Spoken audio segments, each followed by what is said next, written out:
Shalom teman-teman yang terkasih dalam Tuhan Yesus Kristus. Apa kabar teman-teman semua? Semoga teman-teman dalam keadaan sehat walafiat dan terus ada dalam kasih dan penyertaan Tuhan. Ya teman-teman, jumpa lagi bersama saya di channel DM News. Saya ucapkan terima kasih kepada teman-teman semua yang sudah support channel ini dengan cara like, komen, dan subscribe. Kiranya Tuhan Yesus senantiasa memberkati.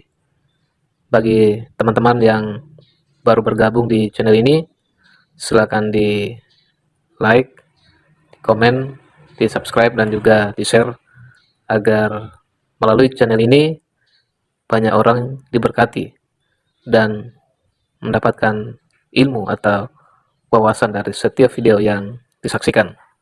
Ya teman-teman yang terkasih dalam Tuhan Yesus Kristus, dalam video kali ini kita akan menyaksikan lagi kesaksian dari seorang murtadin yang masih sangat muda, dan ketika dia mengalami kuasa Tuhan, lawatan Tuhan dalam hidupnya, dan akhirnya ia mengambil satu keputusan untuk meninggalkan keyakinan lamanya dan mencari percaya kepada Yesus Kristus sebagai Tuhan dan Juru Selamatnya.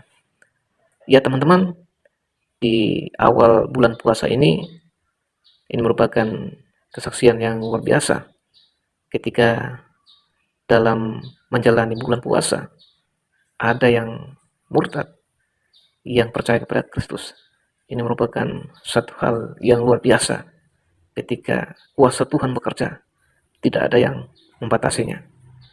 Dalam kesaksiannya ini, dia menceritakan bahwa latar belakang orang tuanya bukan kaleng-kaleng. Mereka adalah orang tua yang sangat taat beragama.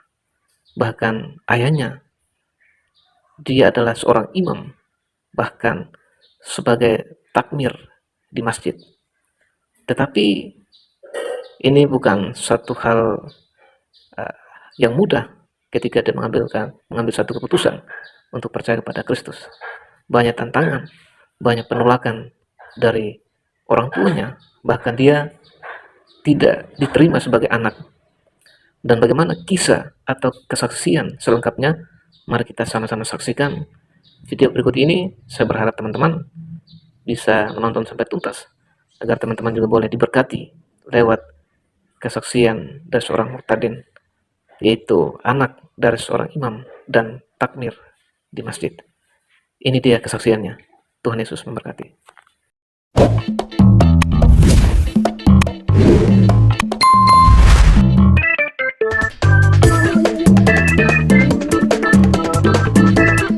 Jadi Shalom, nama saya lengkap Nafisatul Afida. Dari namanya juga kelihatan ya, saya berasal dari background latar belakang Muslim dulu. Keluarga saya termasuk Muslim yang taat ya, apalagi ayah saya gitu. Jadi di keluarga saya itu kalau dari pendidikan aja misalnya ya, saya kecil itu dari kecil sudah pakai hijab, nggak pernah saya lepas hijab. Dari kecil sudah disekolahkan di MI atau madrasah ibtidaiyah, kalau yang umum ya setara SD gitu. Di keluarga ayah saya itu semua anak-anaknya pasti itu dari kecil dikasih pendidikan agama, bahkan menjadi aib bagi keluarga kalau anak-anaknya sekolah di sekolah negeri kalau bukan di sekolah yang agama gitu ya. Bahkan mereka sampai ke jenjang tinggi itu mondok ya istilahnya, sampai kuliah mondok, kemudian lulus mengabdi begitu dan seterusnya. Cuma saya nih satu-satunya yang nggak mondok, meskipun dari kecil sudah MI, cuma besarnya saya nggak mondok, saya di SMA umum waktu itu, SMA negeri ya.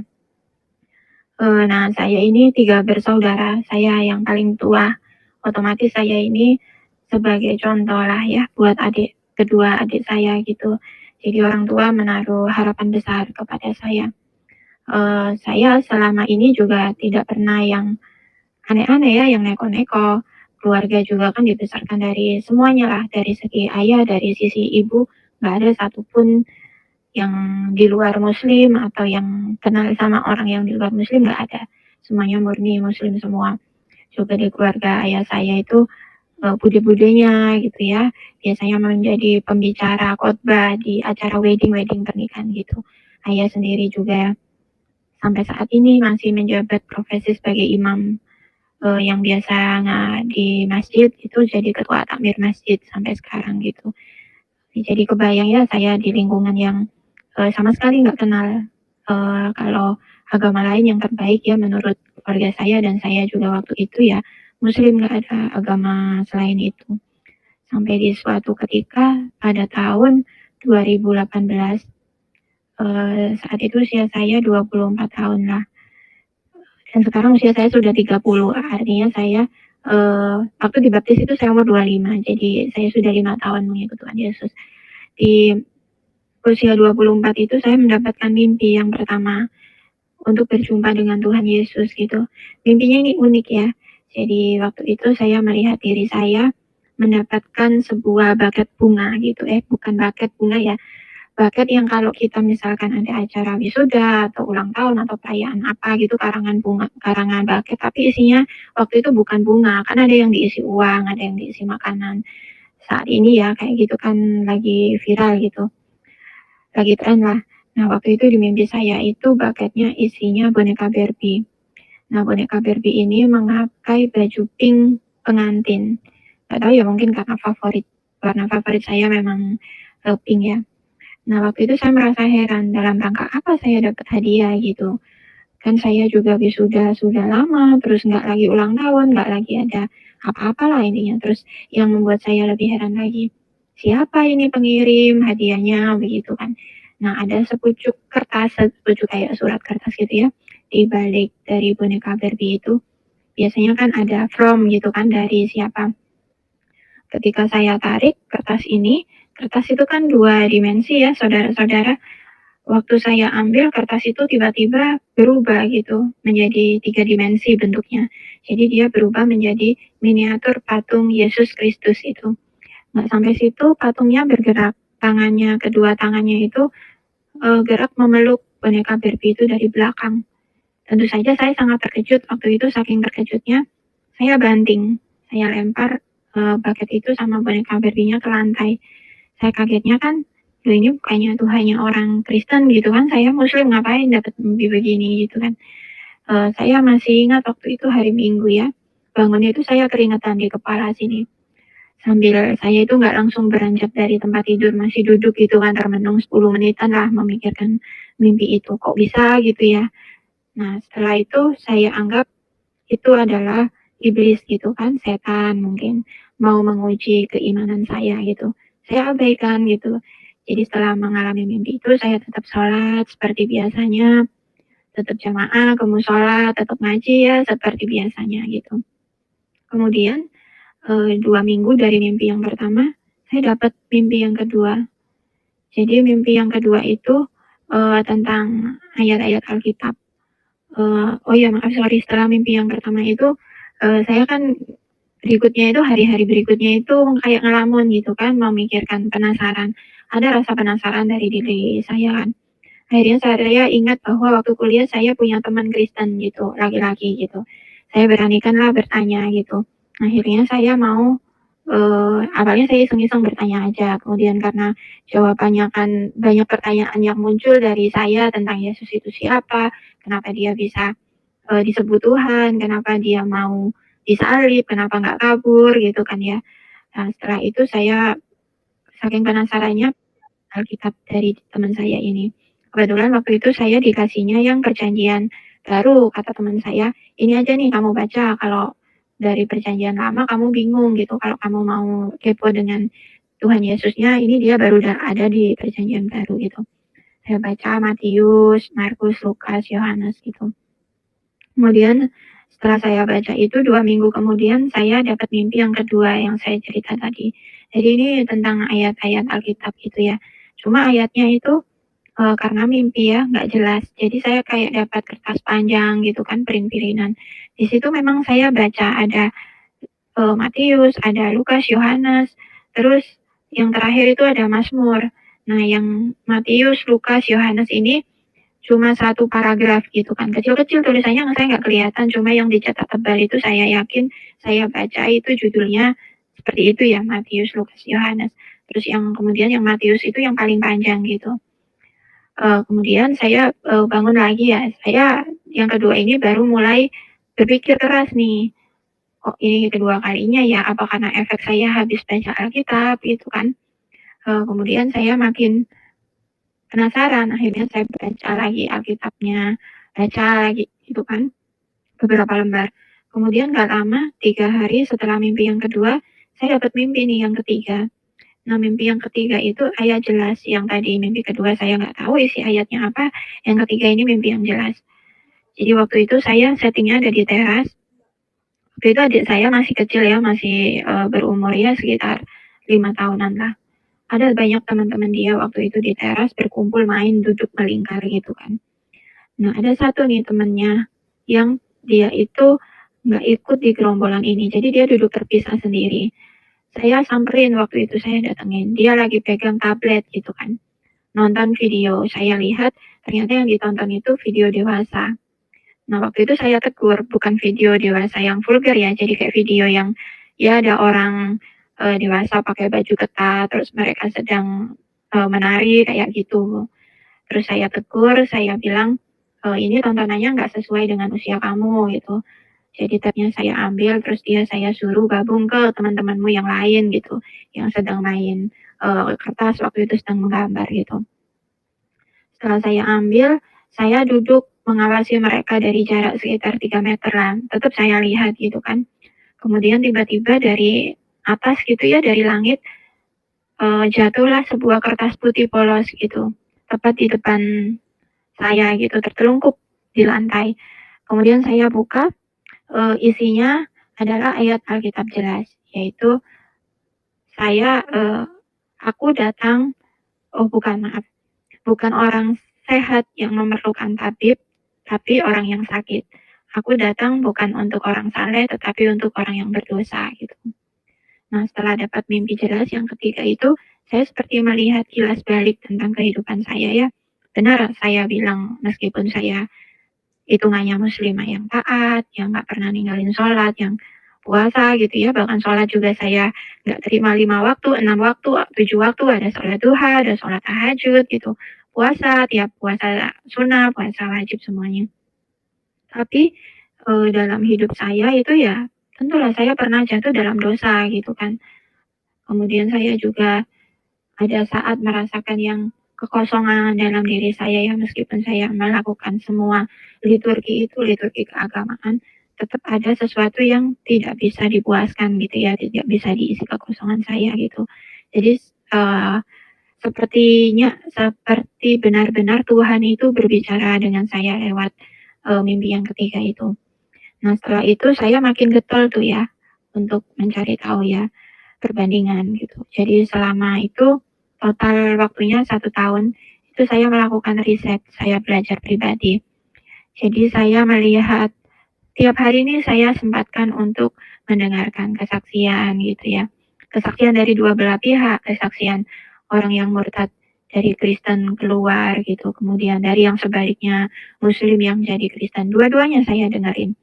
Kemudian saya juga Al-Quran tetap dibaca, saya tetap mendalami ya, saya baca sama artinya. Juga Alkitab saya baca. Jadi itu ya, saya melihat kesaksian dari dua belah pihak, kitab saya baca dari dua belah pihak. Harapan saya haus, harapan saya menemukan sebuah kebenaran gitu. Sampai akhirnya di suatu titik ya, setelah 1 tahun itu saya bergumul, tetap saya bingung gitu ya. Saya bingungnya itu di satu sisi di hati kecil saya itu saya merasa bahwa ajaran yang ada di Alkitab itu kan ajaran yang diajarkan Yesus itu kan terutama masalah kasih ya. Saya damai sejahtera gitu. Terus ketika saya mendengarkan lagu-lagu pujian Kristen, saya damai sejahtera. Jadi hati saya itu sudah condong kepada mau ikut Yesus, tapi diri saya yang lain juga merasa takut gitu. Takutnya itu ya karena takut orang tua gimana gitu kan. Saya anak pertama, kemudian ayah saya juga suatu tokoh masyarakat yang disegani sebagai imam begitu kan, nanti taruh di mana gitu kan, bukan orang tua saya kayak seolah-olah gagal untuk mendidik anak. Jadi ketika saya sudah sampai di titik yang ingin menyerah, saya berdoa waktu itu. Saya masih ingat sholat isya ya di musola dekat rumah saya.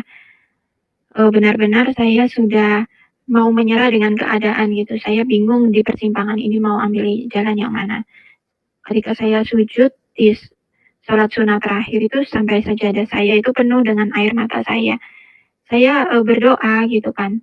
Berdoanya itu sudah bukan yang ke Tuhannya orang Muslim. Jadi saya berdoa begini, Tuhan saya tidak tahu Tuhan mana yang benar, Tuhannya orang Muslim atau Tuhannya orang Kristen.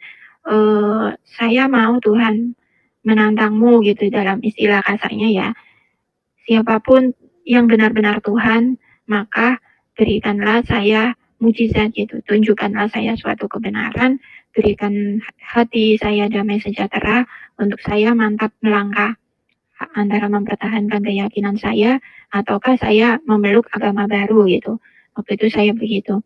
Sampai saya pulang ke rumah itu kan jemaah itu sudah habis ya, sudah pada pulang ke rumah.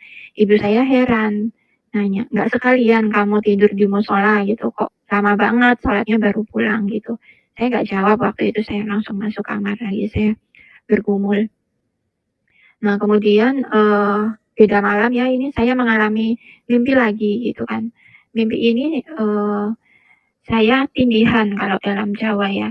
Jadi kondisi di mana badan saya ini seolah-olah sudah bangun, mata saya itu sudah bisa melihat ruangan sekitar kamar saya, tapi mau bangun itu susah, kayak ada yang menghalangi gitu, kayak berat gitu, terus mau nafas susah, kayak ada yang nyekek gitulah istilahnya, kayak ada yang mencekik gitu. Nah kemudian saya baca ayat kursi, kan dulu di pengajaran saya yang dulu katanya itu ampuh ya untuk mengusir segala jin, segala setan gitu. Ayat kursi itu sampai selesai saya baca, tetap saya merasakan ketindihan itu, nggak bisa lepas. Kemudian saya baca sholawat pada Nabi ya, Nabi Muhammad gitu kan, katanya kalau yang mendoakan keselamatan buat beliau, maka yang mendoakan juga akan diselamatkan. Sampai saya mulut saya capek baca sholawat, nggak bisa lepas. Baca sholat pendek, surat pendek Al-Ikhlas, apa sampai Anas, tetap aja nggak bisa lepas. Kemudian saya ingat gitu, ada Alkitab yang saya baca di saat itu kan ada murid-murid Tuhan Yesus ya, mengusir setan dalam nama Tuhan Yesus. Isenglah waktu itu, memang saya belum percaya dengan Tuhan Yesus. Jadi ya kayak iseng-iseng berhadiah gitu. Coba saya mau buktikan itu yang ada di ayat Alkitab. Pertama kalinya itu saya di mimpi itu ngomong, dalam nama Tuhan Yesus gitu, saya ngomong begitu. Dan ternyata saudara lepas gitu. Bahkan sebelum itu saya melihat ada sosok seperti Bunda Maryam gitu ya, pakai tudung serba putih gitu, bilang kepada saya, hati-hati ya si jahat itu sering masuk melalui luka gitu. Saya awalnya nggak ngerti omongan itu. Kemudian pokoknya akhirnya saya bisa lepas lah. Nah dari situ kayak apa ya, semakin makin perasaan saya untuk hasrat saya untuk mengikut Tuhan itu semakin besar gitu. Terlebih ketika saya membaca sejarah tentang turunnya tentang turunnya Al-Quran gitu kan, ada kejanggalan demi kejanggalan yang saya baca, ada di mana yang mushaf-mushafnya itu hilang, kebakar, ada yang dimakan domba kayak gitu. Yang selama ini saya anggap semuanya itu sempurna gitu. Ternyata banyak hal yang nggak saya ketahui selama saya belajar setahun itu. Saya baca sejarah dan lain-lain. Saya baca buku juga itu, buku Finding Seeker Allah, Finding Jesus itu juga bagus buku itu. Saya baca semua. Jadi titik balik saya ada di situ. Kemudian saya diam-diam mulailah itu mengikis kepercayaan lama saya.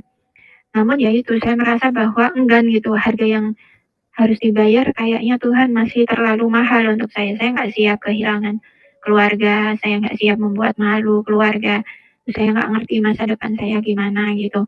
Saya bilang ke Tuhan, Tuhan kalau memang Engkau ingin aku mengikutmu, saya minta dong tanda 3 lagi Tuhan gitu. Dan setelah itu saya sudah nggak pernah ya, setelah 3 mimpi yang spesifik itu saya nggak pernah mimpi-mimpi lagi.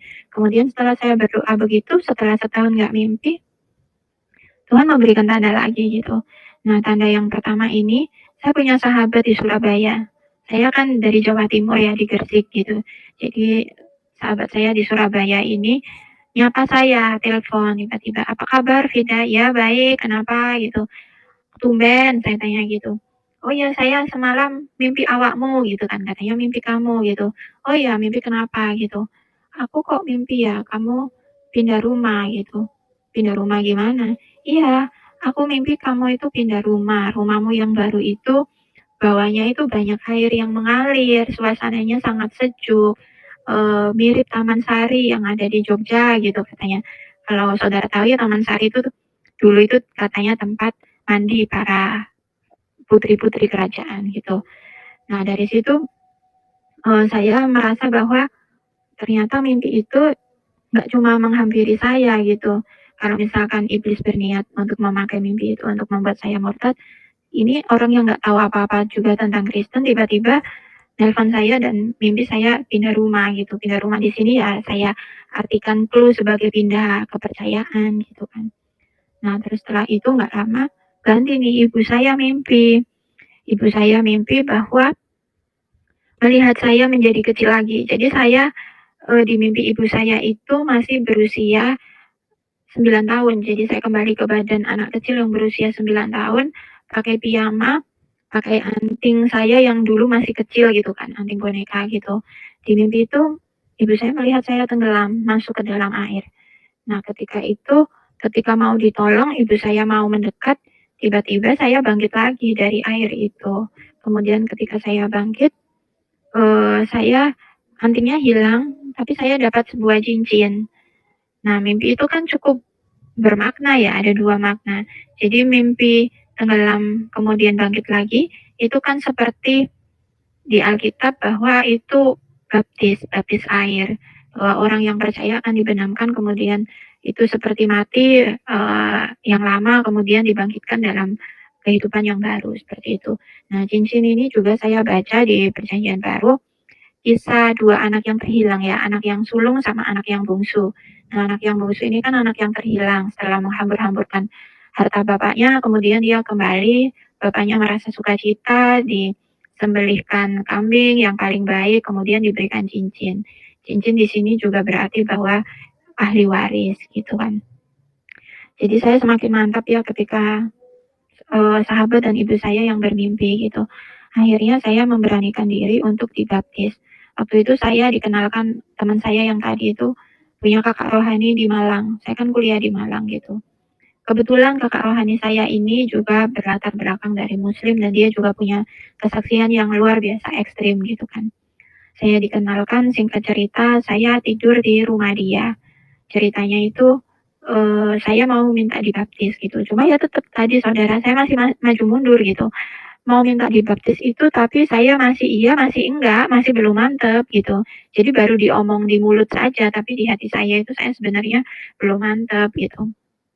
Nah kemudian kata kakak rohani saya, nggak apa-apa, kamu doa saja, doa ke terserah, doa sama siapa lah Tuhanmu yang Muslim ya boleh gitu.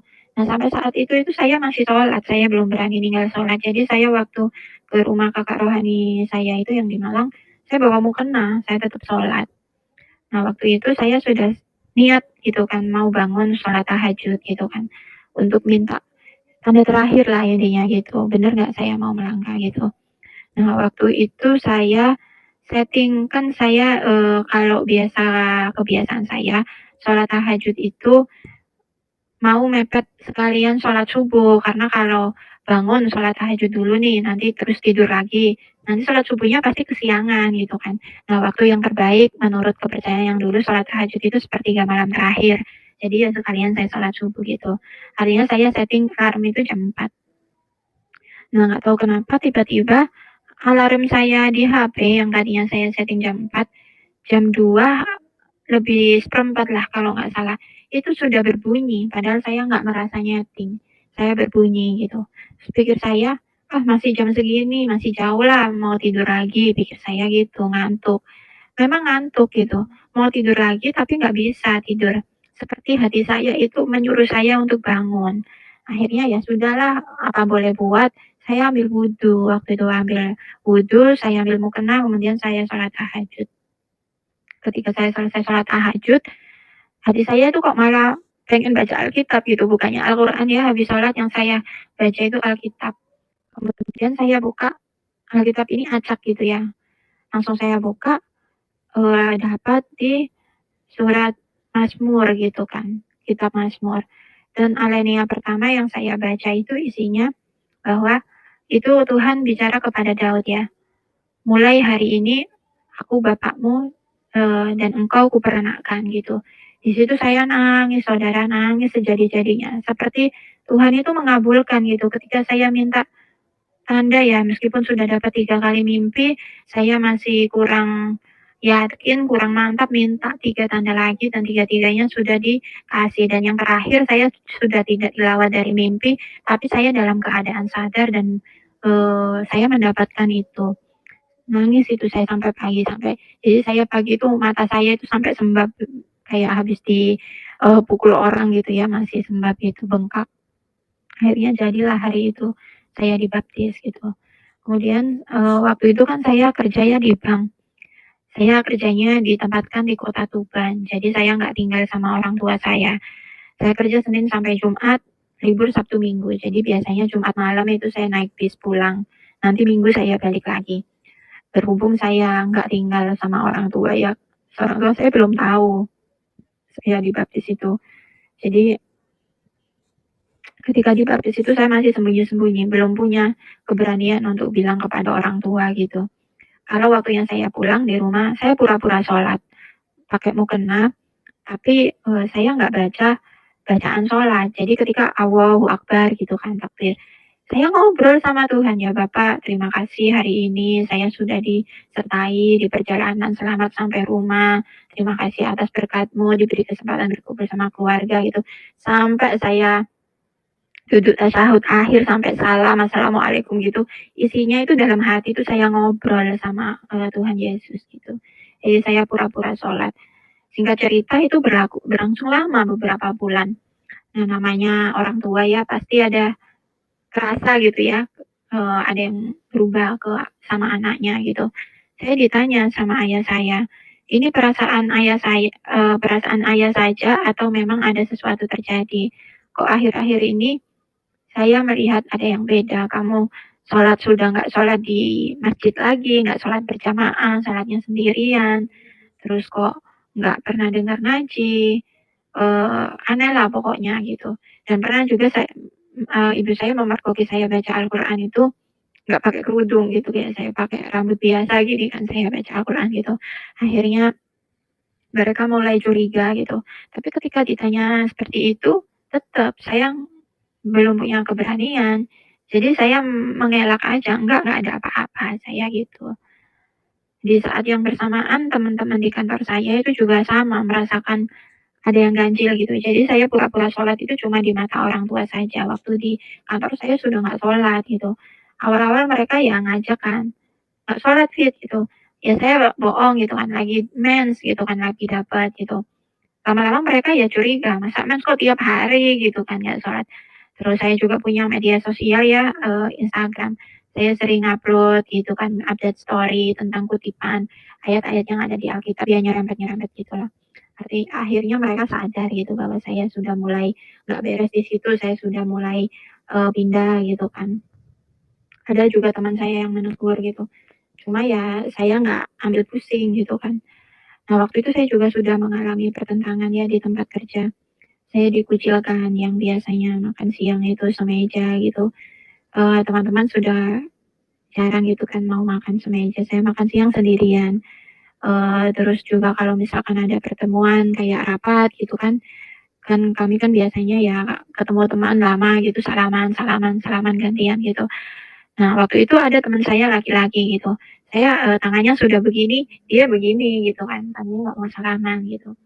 Ya waktu itu saya nggak berburuk sangka ya, mungkin saya dalam hati dia masih mau memelihara wudhu gitu kan.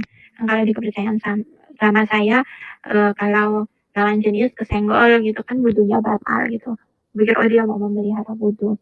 Ternyata pas saya lihat ketika ada teman saya yang perempuan lain gitu ya salaman sama si cowok ini tadi diterima gitu, tangannya dijabat gitu. Dari situ saya tahu bahwa oh ternyata memang menghindari gitu, nggak mau salaman saya sama saya. Mungkin merasa bahwa saya ini sudah kotor gitu kan, jijik, itu sudah nggak kafir gitu.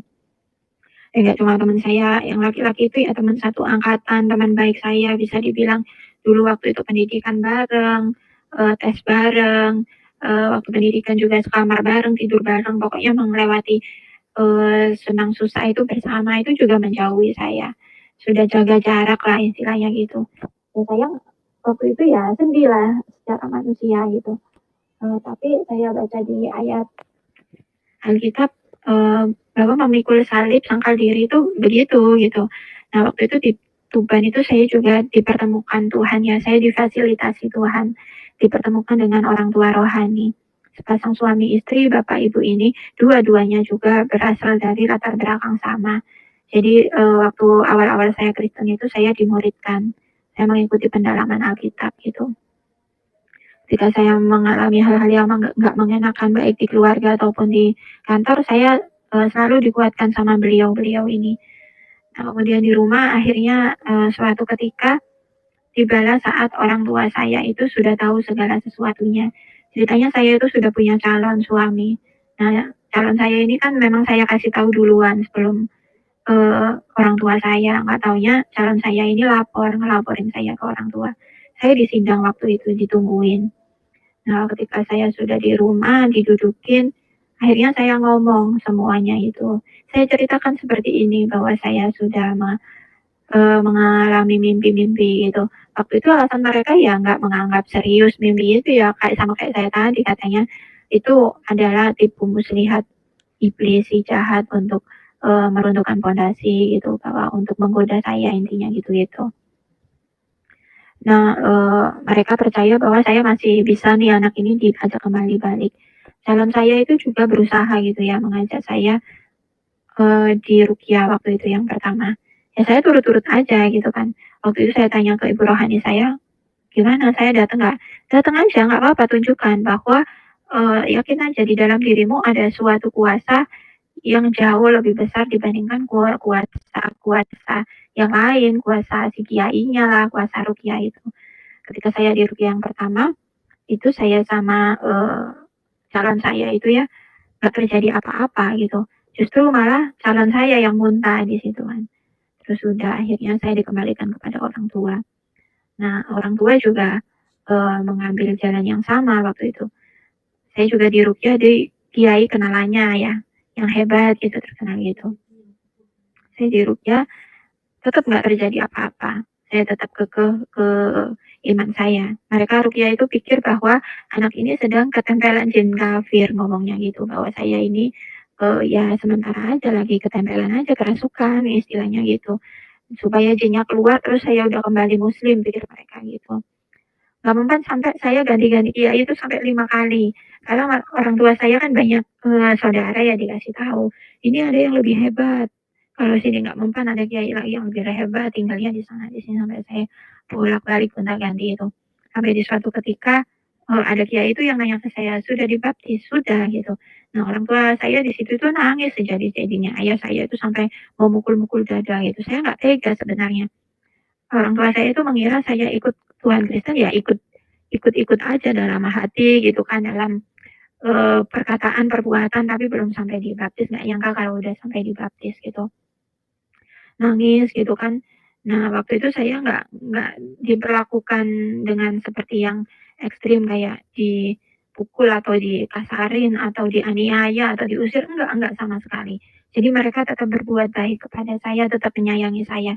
Itulah justru yang membuat saya semakin merasa kasihan sama mereka. Merasa bahwa saya itu sudah jahat ke mereka, tapi mereka tetap mau nerima saya tetap dibaikin, tetap dianggap anak gitu. Saya hampir di situ jatuh ya, hampir mau kembali. Tapi waktu itu saya mau putar balik, nggak ngerasa damai sejahtera gitu. Saya meskipun saya membulatkan tekad mau kembali ke muslim lagi, tapi kosong dalam hati saya itu ada kekosongan besar yang nggak bisa diisi gitu ya. Akhirnya teman-teman saya menguatkan, orang tua PA saya rohani menguatkan, akhirnya saya tetap berpegang pada Tuhan Yesus. Orang tua saya nggak mau ngalah waktu itu, mereka juga mengambil jalur yang sama. Saya nggak mempan di ruqyah, akhirnya saya disekolahin lagi PA juga, tapi bukan pendalaman Alkitab, tapi pendalaman Al-Quran. Jadi di saat yang bersamaan, jadi seminggu itu jadwal saya itu seminggu sekali saya PA Alkitab, seminggu sekali saya PA Al-Quran gitu. Sudah beberapa kali pertemuan, orang tua saya melihat belum ada perubahan dari saya. Akhirnya mereka menyerah dalam artian, ya sudah, akhirnya mulai saya nggak diberlakukan sayang lagi. Mulailah perang dingin. Ketika saya pulang tadi seminggu sekali itu, saya nggak disapa, nggak diajak ngobrol, nggak ditoleng, nggak dilihat sama sekali. Ya saya tawar hati ya Bapak Ibu diperlakukan, maksudnya saya ada tapi diperlakukan seolah-olah saya nggak ada di situ. Sampai berbulan-bulan itu saya didiemin, perang dingin. Ketika saya ngajak ngobrol juga nggak dijawab. Jadi ya saya memang dianggap nggak ada di situ. Nggak enak loh di situ digituin tuh ya, silent treatment itu. Mending saya yang dimaki-maki atau diomong-omong itu kan lega ya, daripada saya didiemin kayak begitu. Akhirnya waktu itu saya kan ya sudah berumur ya, waktu itu usia saya udah hampir 27 tahun. Teman-teman saya sudah pada menikah, akhirnya saya memberanikan diri, saya mau menikah gitu. Apalagi mereka tahu calon saya itu ya Kristen ya. Jadi suami saya yang sekarang itu yang dulu yang meminjami Alkitab ke saya gitu. Dia sangat sabar gitu. Dulu juga selama setahun pergumulan saya itu dia ada di titik itu nemenin saya, bantah-bantahan, berdebat sama saya, sabar sekali jawab pertanyaan saya. Setiap saya nggak ngerti ada ayat ini kok begini saya tanya gitu. Sabar banget saya cemooh. Tuhan yang nggak mampu melindungi diri sendiri lah apa sabar gitu. Nah ketika itu orang tua saya semakinlah memblok saya gitu ya. Akhirnya mereka bilang, ya terserah kalau kamu mau nikah tetap, tapi kami nggak akan merestui gitu. Ayah saya bilang, ayah anggap sudah kehilangan anak satu gitu, sudah nggak punya anak. Dan ya mohon maaf kamu harus keluar dari rumah saya gitu. Sudah diusir lah istilahnya gitu, nggak dianggap gitu. Nah, waktu itu saya kan bingung ya digituin. Cuma ibu saya ya mungkin karena ibu itu nggak tega, ibu saya sudah memberikan restu. Cuma ya saya yang belum gitu. Akhirnya ketika pergumulan demi pergumulan saya doa, calon suami waktu itu doa, orang tua PA saya juga ikut doa. Saya dapat keteguhan hati bahwa ya akhirnya saya lanjut menikah. Jadi ketika saya menikah itu mereka nggak datang, nggak ada keluarga yang datang. Satu-satunya yang datang itu cuma adik kandung saya laki-laki. Nah, adik saya ini selisihnya cuma 2 tahun dari saya. Mungkin karena dia anak muda ya, milenial juga, jadi lebih open minded gitu.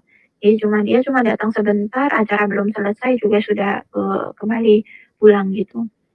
Nah, waktu itu saya sudah putus hubungan kan, sudah dibilang jangan pulang ketika kamu sudah menikah gitu. Saya tanya sampai kapan saya dilarang pulang, ya sampai kamu balik gitu. Kami rumah ini terbuka ketika kamu sudah balik gitu.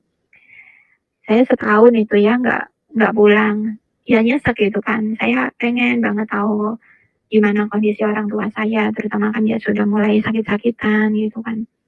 Ibu saya punya jantung, ayah saya juga ya sakit macam-macam lah gitu. Kemudian saya hamil gitu. Saya ngabari orang tua.